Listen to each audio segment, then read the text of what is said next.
appelé l'a repoussé, l'a rejeté, l'a négligé. Cette décision dont nul ne pense aussi. Amen. Ces mêmes personnes qui t'ont rejeté, ils seront surpris de te voir en pleine santé. C'est pourquoi Dieu nous donne cette instruction. Isaïe 33, verset 24. Aucun habitant ne dit je suis malade. Amen. Donc tu ne dois pas dire que tu es malade, parce que lui-même a pris nos infirmités. Il s'est chargé de nos maladies. Donc pendant que tu écoutes la parole, imagine Jésus-Christ en train de soutirer la maladie de ton corps. Quelle que soit la maladie de ton corps, il va te guérir. Il va te guérir.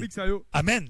Mon frère, ma soeur, tu dois comprendre une chose, que la vie est un champ de bataille et non un champ de jeu. La vie n'est pas un champ de jeu. Ce n'est pas un terrain de football, un terrain de volleyball ou de basketball. Non. La vie est un champ de bataille. Dans 1 Jean 5, 19, nous savons que nous sommes de Dieu. Nous sommes dans le camp de la victoire. Et que le monde entier est sous la puissance du malin. Donc ce monde est contrôlé par le monde de ténèbres. Oui, Isaïe, Psaume 74, verset 20. Et égard à l'alliance, car les lieux sombres du pays sont pleins de repères de brigands. Que l'opprimé ne retourne pas confus. Alléluia. Donc toi, tu ne vas pas retourner confus. Donc le monde spirituel est rempli de ténèbres. Le diable règne dans ce monde afin de neutraliser, d'anéantir, de détruire. Dans Jean 10, la Bible dit, le voleur ne vient que pour voler, pour détruire, pour tuer. Mais lui, Jésus-Christ, est venu afin que les brebis, toi et moi, aient la vie et qu'elle l'ait en abondance. Donc nous sommes dans un champ de bataille. Tous les jours, que tu es péché ou pas, tu es exposé à une bataille. Même coronavirus, c'est un combat. C'est un combat contre le diable. Amen. Donc tu dois comprendre. Si nous sommes dans une bataille continuelle, nous devons continuer à nous équiper de la foi, des larmes de la foi, afin de vaincre dans cette bataille. Alléluia. Dans 1 Timothée chapitre 6 verset 12, il dit combat le bon combat de la foi, saisis la vie éternelle à laquelle tu as été appelé et pour laquelle tu as fait une belle confession en présence d'un grand nombre de témoins. Alléluia. Donc nous devons combattre le bon combat de la foi afin d'expérimenter le salut, les biens de la vie éternelle, y compris la guérison et la santé. Et la foi ici devient une arme. Éphésiens 6, 16. Il dit prenez par-dessus tout le bouclier de la foi avec lequel vous pourrez éteindre tous les traits enflammés du malin.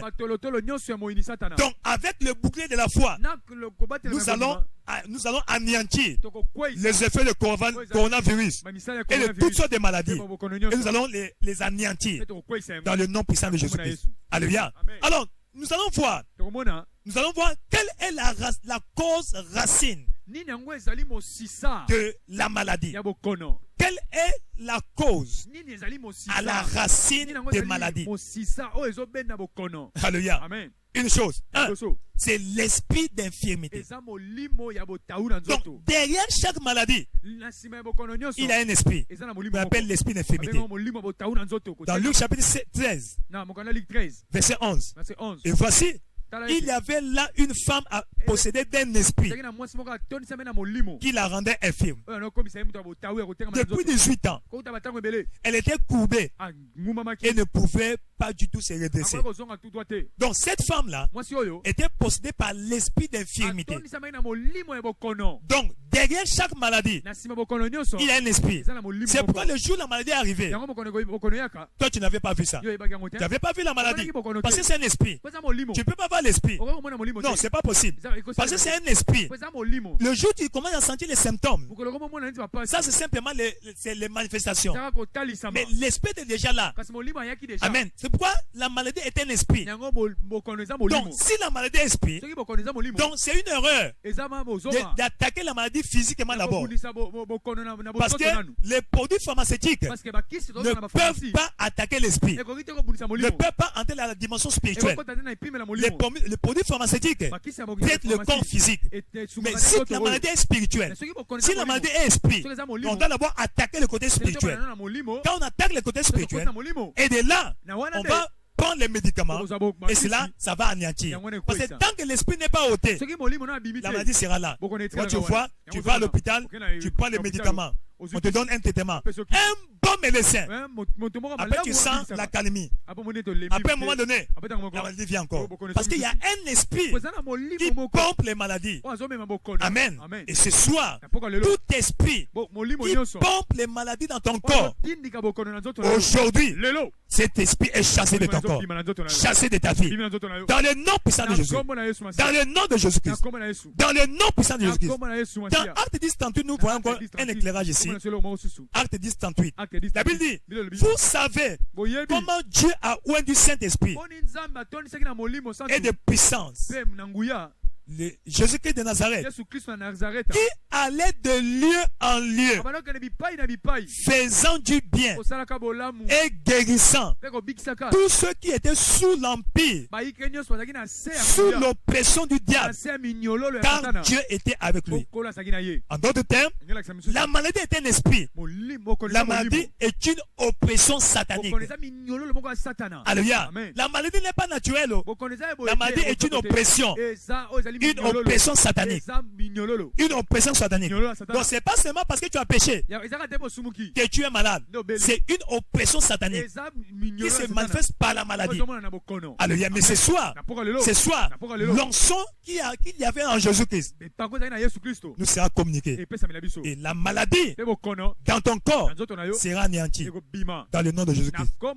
Dans le nom de Jésus-Christ. Alors, qu'est-ce que je dois faire afin de marcher dans la domination sur les maladies et les infections? La maladie de toutes sortes. 1. Nous devons être revêtus continuellement de l'esprit de sagesse et de révélation. L'esprit de sagesse et de révélation.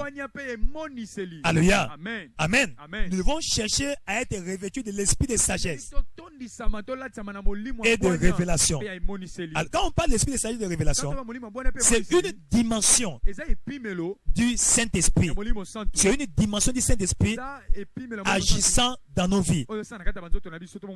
Alléluia. Dans Éphésiens chapitre 1, verset 16, la Bible dit, je ne cesse de rendre grâce pour vous, faisant mention de vous dans mes prières. Verset 17. Il dit, afin que le Dieu de notre Seigneur Jésus-Christ, le Père de gloire, oui, vous donne un esprit de sagesse. Amen.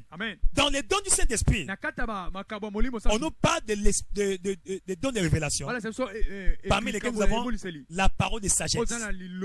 C'est la capacité surnaturelle de trouver la solution à un problème difficile. Coronavirus, par exemple, c'est un problème difficile. La parole de sagesse, c'est trouver la solution à un problème difficile qui tourmente les gens.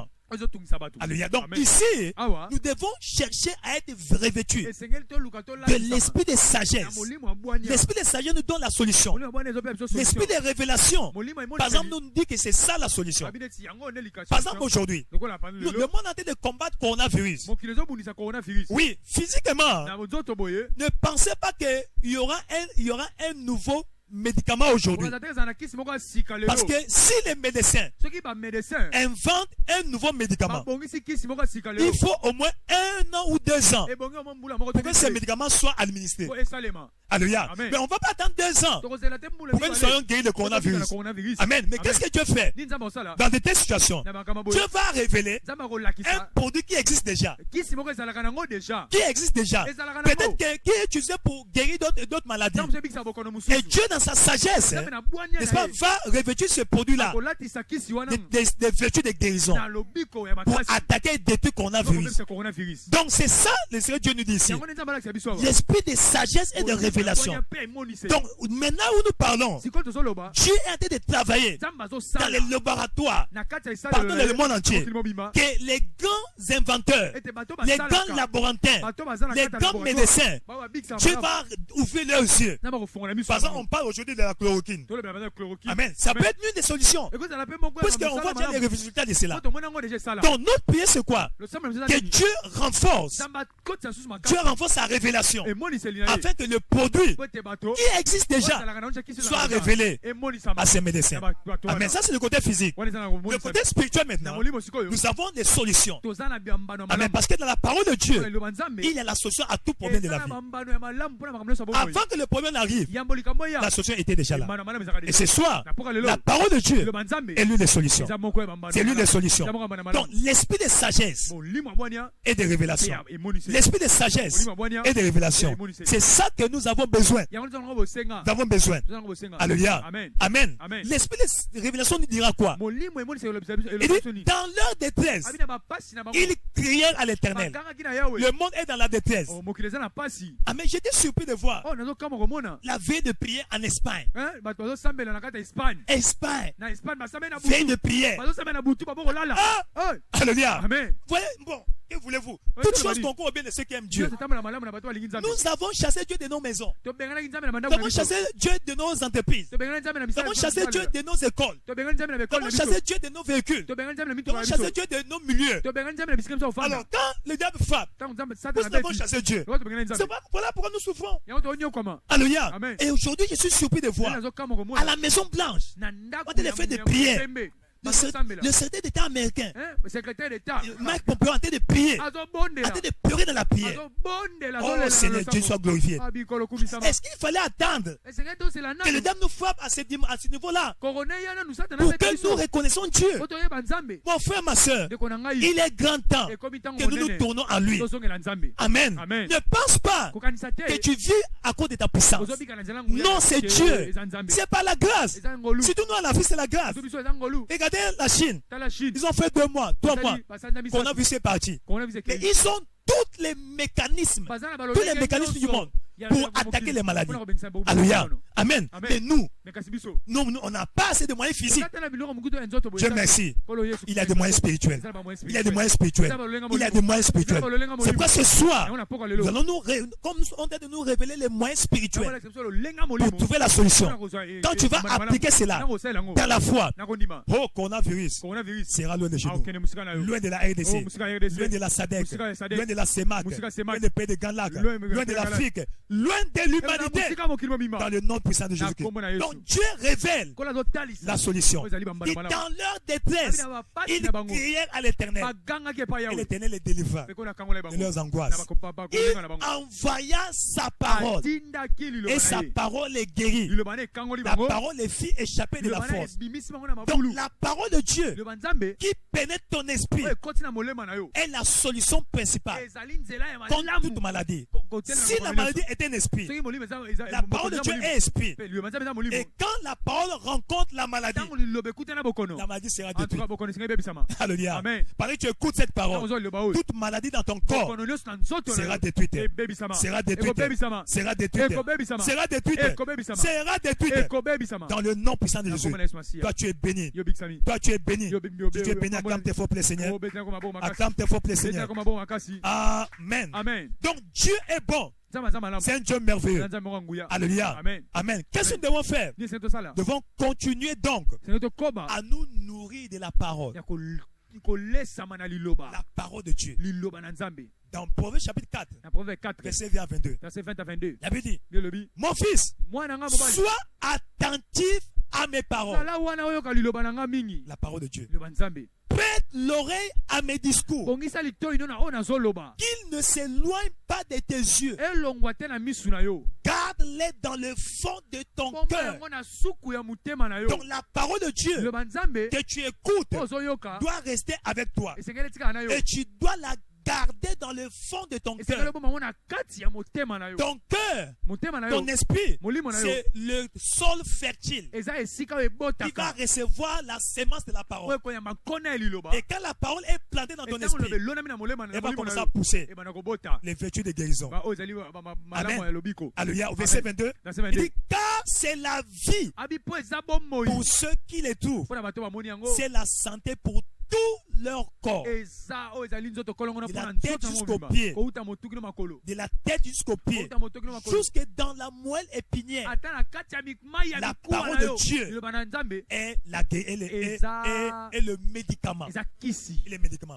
Pourquoi nous disons cela? Pourquoi nous disons cela? Dans le livre de Jean 6:63, il dit, les paroles que je vous ai dites sont esprit et vie. Donc, dans la parole de Dieu, il y a l'esprit de Dieu. Et l'esprit de Dieu porte la vie de Dieu. Amen. Amen. Dans la parole de Dieu, il y a l'esprit de Dieu. Et l'esprit de Dieu porte la vie de Dieu.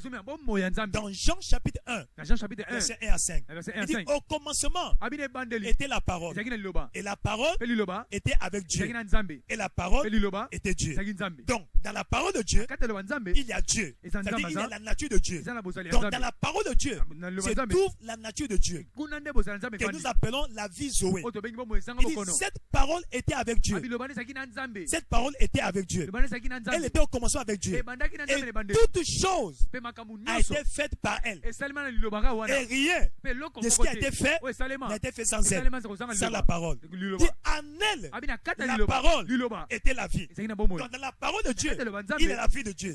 Et cette vie-là était la lumière des hommes. Et cette lumière brillait dans les ténèbres. Et les ténèbres n'ont pas pu résister. Donc ici, la parole de Dieu a l'esprit de Dieu et donne la vie de Dieu. Cette vie de Dieu a deux dimensions. La dimension de la révélation. Amen. La révélation, c'est-à-dire la lumière brille pour te montrer la solution. Et la lumière vient pour paralyser les œuvres des ténèbres. Donc dans la parole de Dieu, il y a l'esprit de Dieu. Et l'esprit de Dieu porte la vie de Dieu. C'est pourquoi continue à te nourrir de la parole de Dieu. Amen. La parole de Dieu est la nourriture de l'esprit. La nourriture de ton esprit. Dans le livre de Jérémie chapitre 15, verset 16. Jérémie chapitre 15, au verset 16. La Bible dit, dans le livre de Jérémie chapitre 15, ouvre ta Bible, au verset 16, il est écrit, j'ai trouvé tes paroles. Si j'ai trouvé tes paroles, donc j'ai d'abord cherché. On ne trouve pas par hasard. Amen. Donc tu cherches la parole. Seigneur, quelle est la parole qui me concerne? Quelle est la parole? Quelle est la parole? Et en ce moment-là, l'esprit de révélation va agir. Il va te donner une écriture.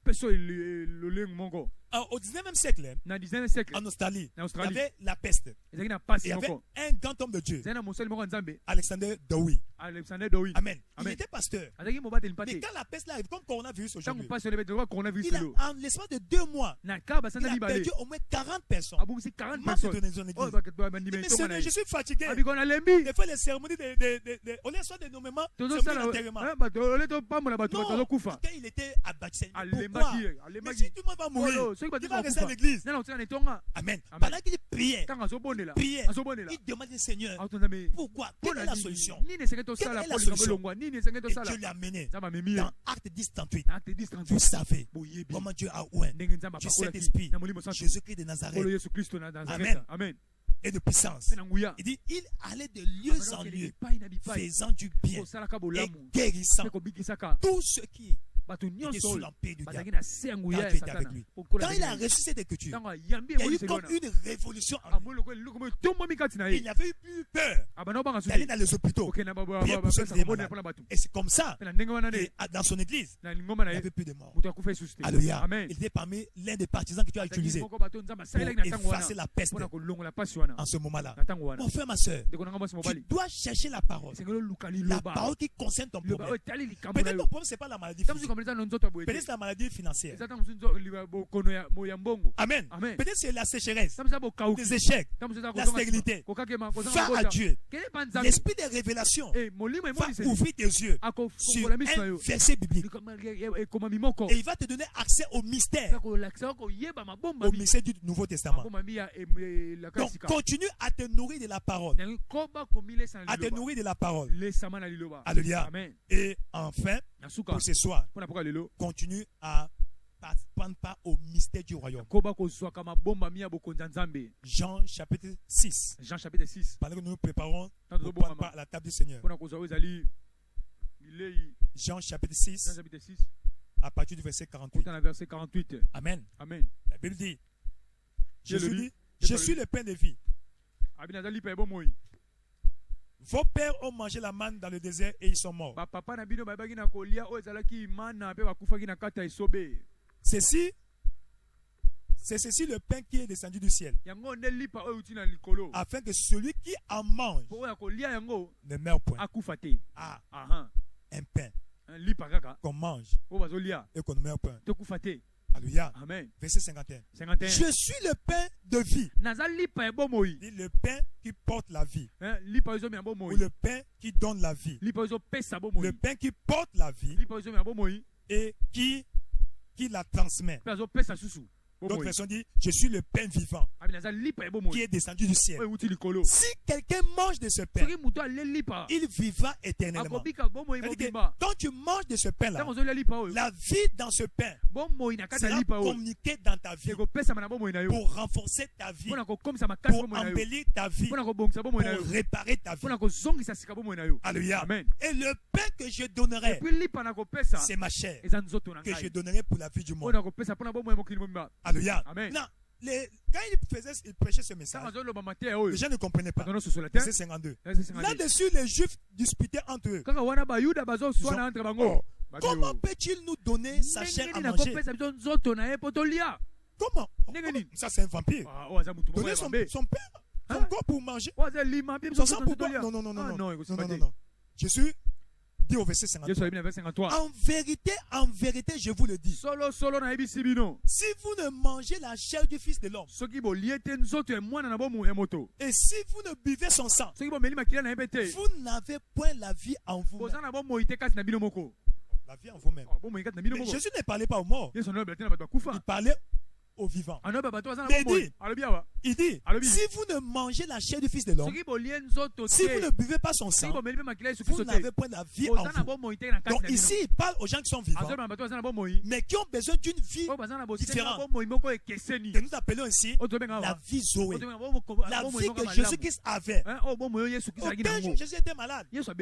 Amen. Mais si nous sommes des chrétiens, donc de petits Christ, donc la nature de Christ est en nous. Donc si la vie de Christ est en nous, donc en vérité, nous ne devons pas tomber malades. Amen. Le grand homme de Dieu, à la mémoire bénie, papa Kenneth Hagin, il a vécu plus de 63 ans de ministère. 63 ans de ministère. Sans être malade. 63 ans de ministère. Vivant dans ce même monde. Amen. Il avait eu la révélation de la vie Zoé. Au verset 54, le Seigneur Jésus continue. Il dit, celui qui mange ma chair et qui boit mon sang a la vie éternelle. C'est la vie Zoé qu'on parle ici. Et je le ressusciterai au dernier jour. Donc, ici, il parlait du corps et du sang de Jésus-Christ, que nous appelons aujourd'hui la communion ou la Sainte Seine. Amen. Il dit que la communion actualise la vie éternelle en nous. Ça insuffle la vie surnaturelle. La vie surnaturelle. Il dit, celui qui mange ma chair et qui boit mon sang à la vie éternelle, et je le resterai au dernier jour. Pourquoi? Parce que, verset 55, car ma chair est vraiment une nourriture. Donc une nourriture qui a tous les constituants. Vous savez que la nourriture que nous mangeons toutes les vertus. Nous sommes en bonne santé. Et n'oubliez pas, dans le jardin d'Éden, Dieu n'avait jamais donné à l'homme le produit de guérison. Non.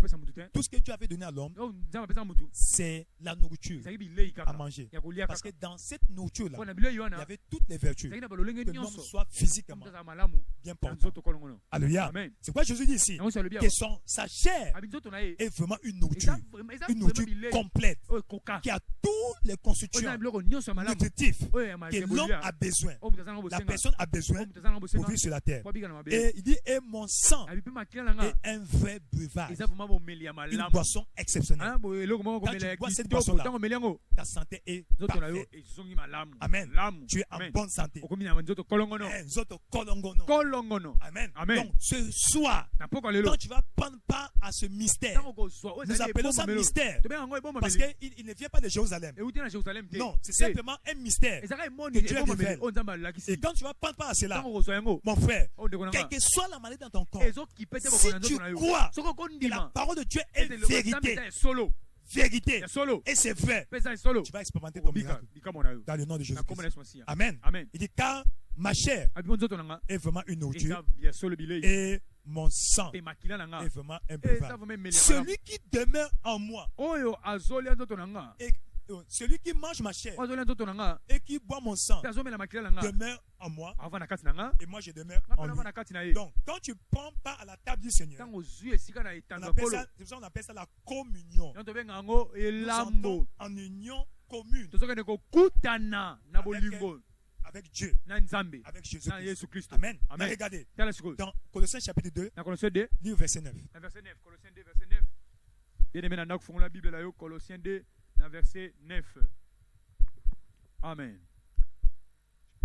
Colossiens 2, 9, il dit, car en lui habite corporellement toute la plénitude de la divinité. Il dit en lui habite corporellement. Donc, dans son corps habite, il y a demeure toute la plénitude de la divinité. Donc dans le corps de Jésus se trouve Dieu 100%.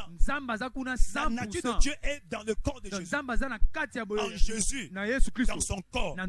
Alléluia. Amen. Donc c'est pour dire quoi? Quand tu manges le corps de Jésus, tu bois le sang de Jésus, tu reçois en toi la nature de Dieu. Amen. Amen. Alléluia. Amen. C'est pourquoi ce soir, comme tu m'entends, Dieu te bénit, Dieu te guérit, Dieu restaure ta santé, Dieu affermit ta santé dans le nom puissant de Jésus. Avant que nous prenions part à la table du Seigneur et que nous prions pour nous, toi qui m'écoutes, là où tu es, toi qui me suis, partout où tu es, nous allons prier. Je ne sais pas quelle est ta relation avec Dieu. Tu ne peux pas prendre la table du Seigneur lorsque tu es dans le péché. Amen. C'est pourquoi là où tu es, tu vas baisser ta tête. Nous allons prier. Tu vas recevoir Jésus comme Seigneur Sauveur. Tu vas te réconcilier avec Dieu. Il ne t'a pas appelé pour te condamner. Il veut te racheter. Parce qu'il a payé le plus grand prix. S'il a payé le plus grand prix, donc ce soir, il peut restaurer notre santé. Seulement, retourne à lui. Il va retourner à toi. Peut-être tu as vécu dans le péché. Tu vis dans le péché. Tu mens. Tu fais ceci. Tout ce que tu connais, on appelle péché, est pardonnable. Amen. C'est pourquoi ce soir, tu te donnes l'opportunité. Si tu te répands dans ton cœur et que tu confesses tes péchés, tu vas te pardonner. Alors fais cette prière après moi. Dis, Seigneur Jésus, j'ai écouté ta parole. Merci Seigneur. Pardonne-moi de tous mes péchés. Je suis un pécheur. Je suis comme un enfant prodigue. Je retourne à toi. Lave-moi par ton sang. Fais de moi un vrai enfant de Dieu. Restaure-moi dans la maison. Merci Seigneur. Tu m'as pardonné. Je sais. Je suis lavé par ton sang. Je suis né de nouveau. Je suis un vrai enfant de Dieu. Je suis né de nouveau pour vaincre de nouveau. Dans le nom de Jésus-Christ. Amen. Attends, je vais prier pour toi. Père éternel, roi de gloire. Merci Seigneur pour ta grâce que tu as répandue sur mes bien-aimés. Merci au Père parce que tu as pardonné leurs péchés. Tu les as lavés par ton sang et tu les as sauvés. Ta même grâce qui les a sauvés, et cette même grâce les préserve. Plante-les dans ton royaume Dans le nom puissant de Jésus. Amen. Amen. Vous êtes bénis. Vous êtes bénis. Vous êtes bénis. Amen. Alors c'est le temps, nous allons prendre par la table du Seigneur. Prends, n'est-ce pas, ouvre la bouteille le jour, si vous avez mis dans les verres. Ça dépend de vous. Alléluia. Nous allons bénir la chair, le corps de Jésus-Christ. Père éternel, roi de gloire, dans le nom de Jésus-Christ. Cela la parole que nous avons écoutée ce soir. Nous comprenons aujourd'hui que la Sainte Seine, c'est pour nous, les enfants de Dieu. Et c'est le mystère que tu as révélé afin que nous soyons affermis dans notre santé et pour la guérison de ceux qui sont malades. Seigneur, ce soir, nous déclarons ceci, tout ce qui est liquide, le sang de Jésus-Christ. Ce qui est solide, le corps de Jésus-Christ. Et nous croyons que c'est la Sainte Seine. Et c'est le mystère du Nouveau Testament pour restaurer notre santé, pour nous donner la domination sur l'esprit d'infirmité, sur la maladie. Le programme, c'est là béni dans le nom puissant de Jésus-Christ. Amen. La chair est bénie, le sang est béni, tu es béni dans le nom de Jésus-Christ. Servez-vous dans le nom de Jésus-Christ. Merci beaucoup. Ce soir, c'est notre premier jour. Après la Sainte Seine, nous clôturons.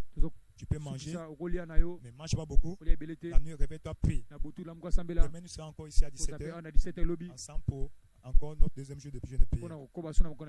N'oublie pas de prier contre le fléau de coronavirus. Alléluia. Continuez à prendre par la table du Seigneur. Alléluia. Et Dieu va vous bénir dans le nom de Jésus-Christ. Donc demain, nous sommes ensemble à 17h. Au nom de Jésus-Christ. Vous êtes bénis. Dieu vous bénisse. Père éternel, roi de gloire, dans le nom de Jésus-Christ. Merci pour ce moment que nous avons passé ensemble dans ta présence. Nous prions pour ton peuple, au Père, à travers le monde entier. Nous demandons ta main puissante qui est déjà élevée et ta main soutient toute maladie du corps de ton peuple. Que toute personne à travers le monde entier qui est malade, quelle que soit la maladie, oh Jéhovah Rapha, c'est toi le grand médecin. Guéris dans le nom de Jésus-Christ. Seigneur, préserve ton peuple de la maladie dans le nom de Jésus-Christ. Merci Seigneur, parce que nous savons que tu es fidèle. Tu es le Dieu qui guérit, le grand médecin. Pas seulement qui traite, mais qui guérit. Tu guéris ton peuple. Reçois toute la gloire dans le nom de Jésus-Christ. Nous sommes couverts du sang de Jésus. Le sang de Jésus parle de victoire, parle de protection, parle de bénédiction. Dans le nom de Jésus, nous avons ici prié. Partagez le bonheur ensemble. Oui, le bonheur et la grâce nous accompagneront tous les jours de nos vies et nous habiterons dans la maison de l'Éternel pour toujours. C'est mon année de briser les limites. C'est aussi ma portion. C'est que les yeux n'ont point vu, les oreilles n'ont jamais entendu. Et à l'ordre du jour dans notre vie, chaque jour de cette année. C'est votre portion. Félicitations. Félicitations. Merci, amen, merci, amen. Merci beaucoup.